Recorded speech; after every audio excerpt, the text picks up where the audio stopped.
The wrong reflection. Welcome to the haunted hour, where nightmares come to life. In the darkness, the whispers call. In the silence, the shadows move. And once you've stepped inside, there's no turning back. Turn off the lights, listen closely, and whatever you do, don't look behind you. Ethan always had a strange feeling about the mirror in his room. It was old, older than the house itself. His grandmother used to say, it wasn't just a mirror, she called it a window. Of course, Ethan laughed it off, until now. That night, the air felt heavier than usual, thick with an almost suffocating presence. The soft hum of the house settling sounded louder, more intrusive. The mirror stood silently against the wall, catching the dim light from his bedside lamp, reflecting back a warped version of reality. The shadows in the corners of his room seemed darker, thicker. They stretched unnaturally, as if something was moving just beyond his sight. He shook his head, trying to dismiss the unease creeping up his spine, but a whisper of a memory surfaced, his grandmother's warning. "Never look into the mirror too long, Ethan," she had said, her aged fingers gripping his wrist tighter than he liked. It looks back. He had laughed then, brushing it off as just another one of her strange superstitions. But now, standing in the dim light of his bedroom, her words echoed in his mind with an eerie weight. Ethan got up for a drink of water, his throat dry. His bare feet dragged across the cold wooden floor. Each step sent a shiver through him, though the house wasn't cold. As he passed the mirror, something caught his eye. His reflection was delayed.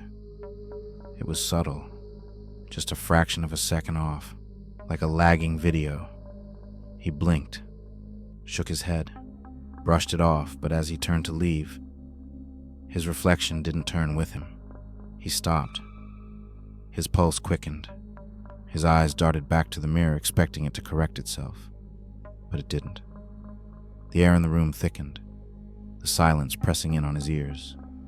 His reflection stood still, staring. And then, the light in his room flickered, just once.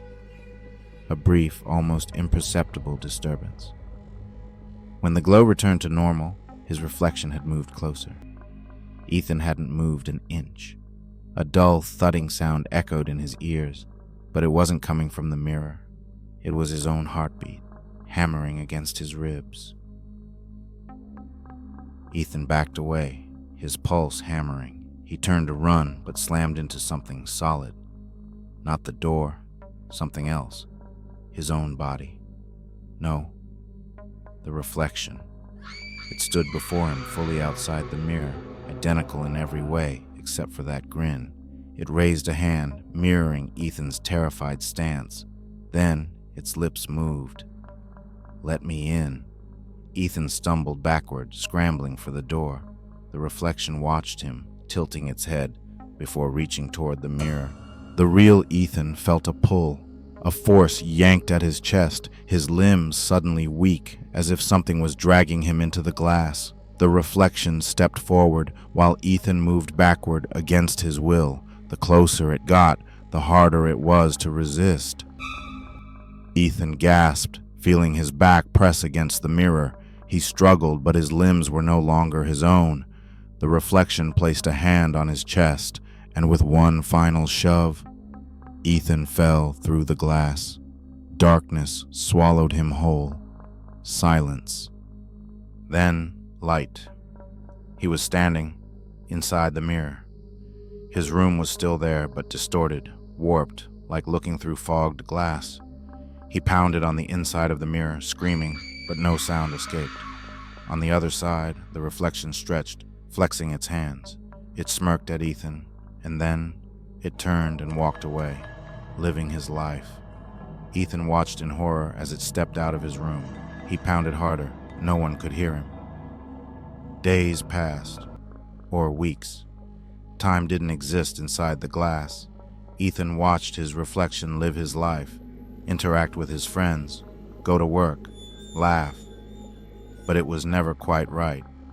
It would pause too long before answering questions. It would stare at its own reflection too often. It would smile at odd moments. Then one night, Ethan saw it do something horrifying. His body, his reflection, stood in front of a new mirror, and in that glass, another figure. A woman, confused. The reflection tilted its head, grinned, and reached out and pulled her in. Ethan realized the truth. It was spreading, and no one knew. But the worst part, in the darkness of his mirrored prison, Ethan turned and saw hundreds of reflections, trapped like him.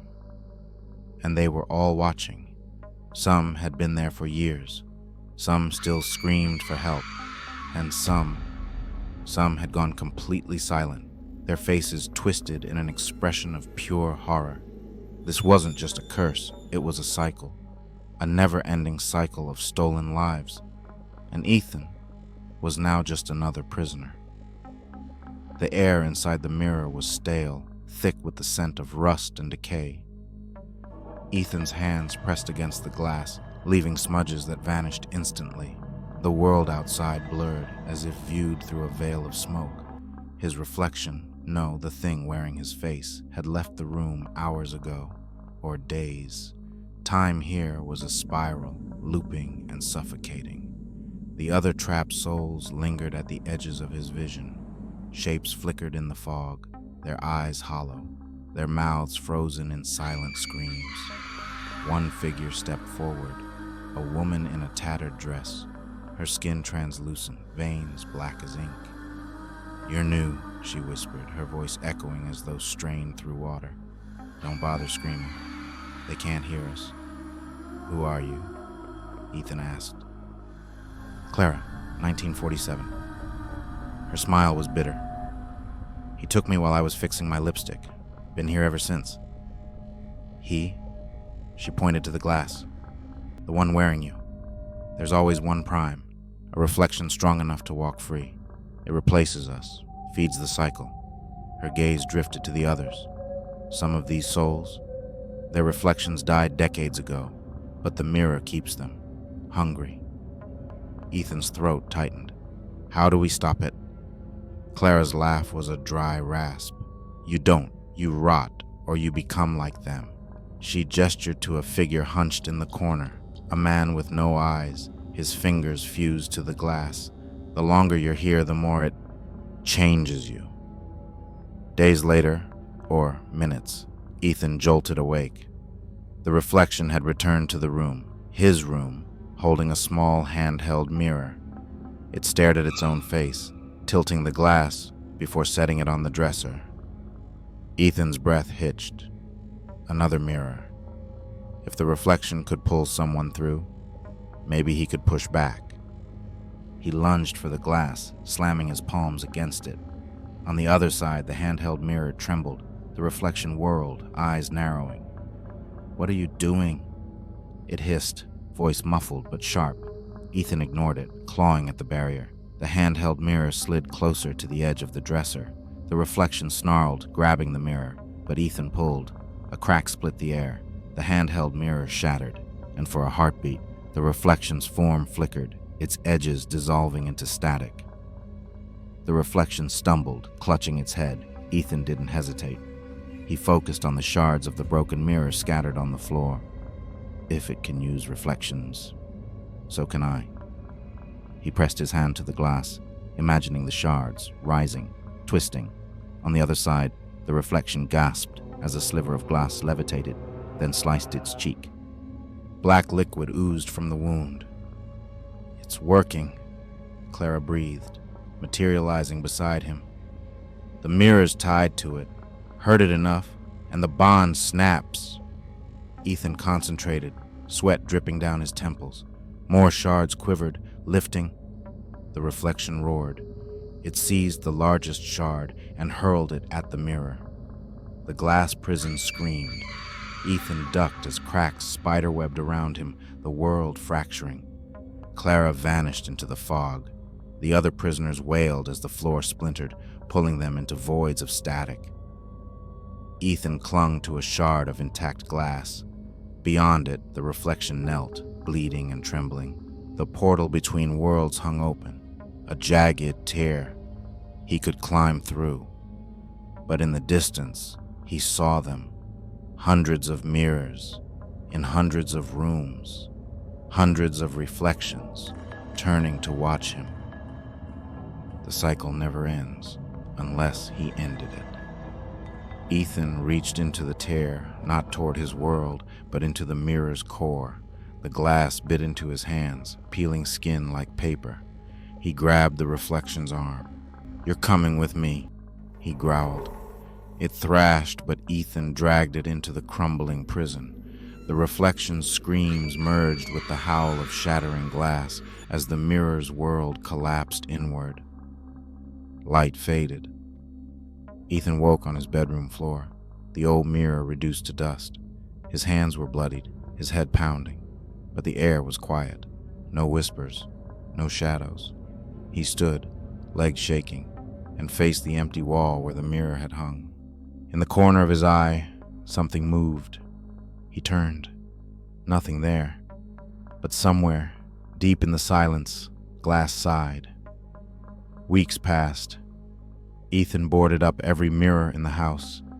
He covered windows with thick curtains, avoided puddles after rain, and even smashed his phone screen, anything that could reflect. But the paranoia gnawed. At night, he heard it, faint tapping, like fingertips brushing glass. He'd rip open closets, tear sheets off furniture, finding nothing. Until one sleepless 3 a.m., he noticed his shadow. It wasn't his. The silhouette stood too still, its edges too sharp. When he moved, it hesitated, a half-second delay. "No," he whispered. The shadow grinned, teeth jagged as broken glass. Ethan's reflection was gone, but the curse had adapted. It seeped into other surfaces. The TV screen, when turned off, showed figures pacing behind the static.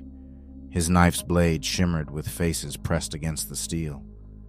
Once, while washing dishes, the soap bubbles popped in unison, each one reflecting a screaming mouth.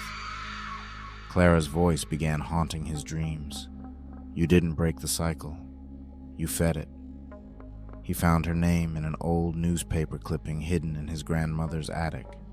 Clara Voss, 22, missing since October 31, 1947. The photo showed her smiling beside a mirror. The mirror. Beneath the article, scrawled in his grandmother's handwriting, "It's never just one." Ethan drove to the address in the clipping, a boarded-up Victorian house on the edge of town. The door creaked open before he knocked. Inside, every wall was lined with mirrors, dusty, cracked, some draped in cloth. Whispers hummed in the air. A figure emerged from the shadows, an elderly woman with Clara's eyes. "You're here to finish it," she said, voice trembling. "But the mirror you destroyed was a child. Its mother is here."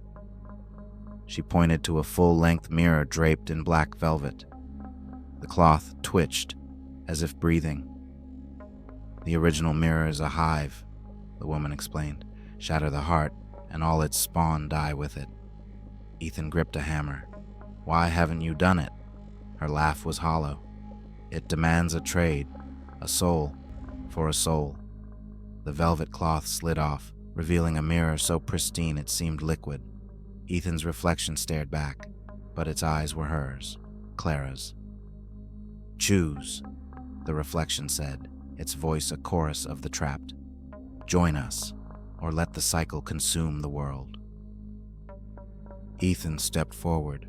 Clara's ghost materialized, gripping his arm. "Don't! It'll trap you forever, or free you all," he said. He slammed the hammer into the glass. The world shattered. Sunlight filters through the Victorian's broken windows. The mirrors are gone, replaced by piles of ash. Ethan sits on the porch, unharmed. But when the police arrive, they don't see him. They walk through him. He looks down. No shadow.